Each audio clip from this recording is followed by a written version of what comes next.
ایک بادشاہ اپنے وزیروں کے ساتھ کشتی میں کسی سفر پہ جا رہا تھا۔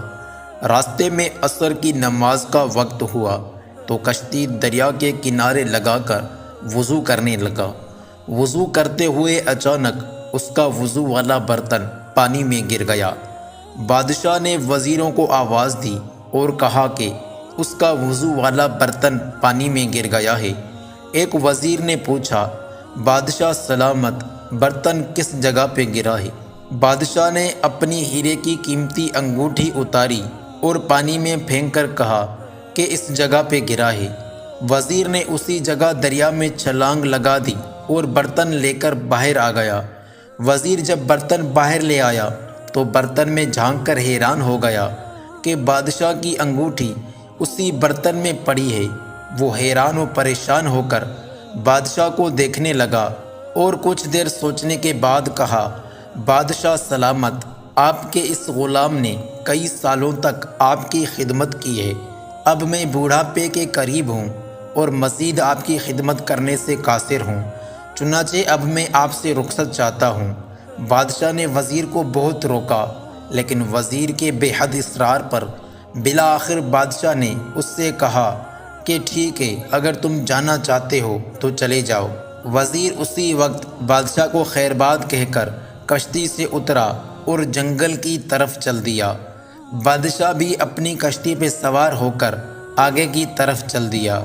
کافی دور جانے کے بعد یکایک دریا میں سیلاب اٹھا اور کشتی غوطہ کھا کر الٹ گئی۔ بادشاہ دریا میں ڈوبنے ہی والا تھا کہ اس کے ہاتھ میں ایک لکڑی کا تیرتا صندوق آ گیا۔ بادشاہ اس صندوق پر بیٹھ گیا۔ صندوق بادشاہ کو لے کر تیرتا ہوا کئی میل دور ایک انجان بستی کے ساحل پہ جا لگا۔ بادشاہ نیچے اترا اور اس بستی میں چلا گیا۔ بھوک اور پیاس سے بادشاہ کا حال برا تھا۔ چلتے چلتے اچانک بادشاہ کی نظر ایک شخص پر پڑی جو اپنی ریڑھی پر بھنے ہوئے چنے بیچ رہا تھا۔ بادشاہ اس شخص کے پاس گیا اور اس سے کہا کہ میں یہاں مسافر ہوں، میں کشتی میں سفر کر رہا تھا کہ یکایک سیلاب آیا اور میرا تمام ساز و سامان اور اشرفیاں دریا میں بہہ گئیں۔ بڑی مشکل سے جان بچا کر ادھر پہنچا ہوں۔ اب میرے پاس کھانے کو کچھ نہیں، تمہارا احسان ہوگا کہ کچھ چنے کھانے کو دے دو۔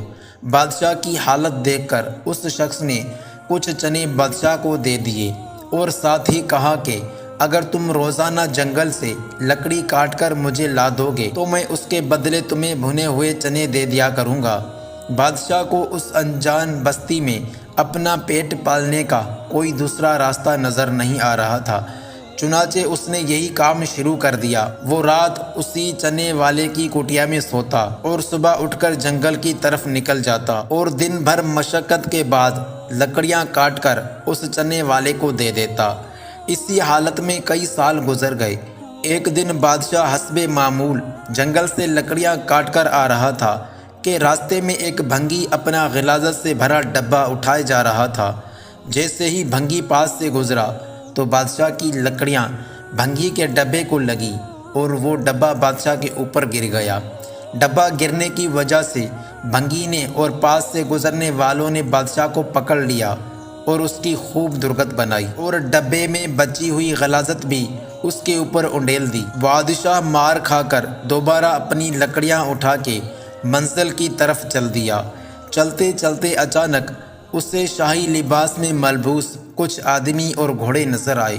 بادشاہ کو اندازہ ہوا کہ اس سلطنت کا بادشاہ گزر رہا ہوگا۔ جب وہ شاہی گھوڑے قریب سے گزرے تو مفلوک الحال بادشاہ یہ دیکھ کر حیران رہ گیا کہ وہ وزیر جو اسے راستے میں چھوڑ گیا تھا وہی بادشاہ بنا شاہی سوار پہ جا رہا ہے۔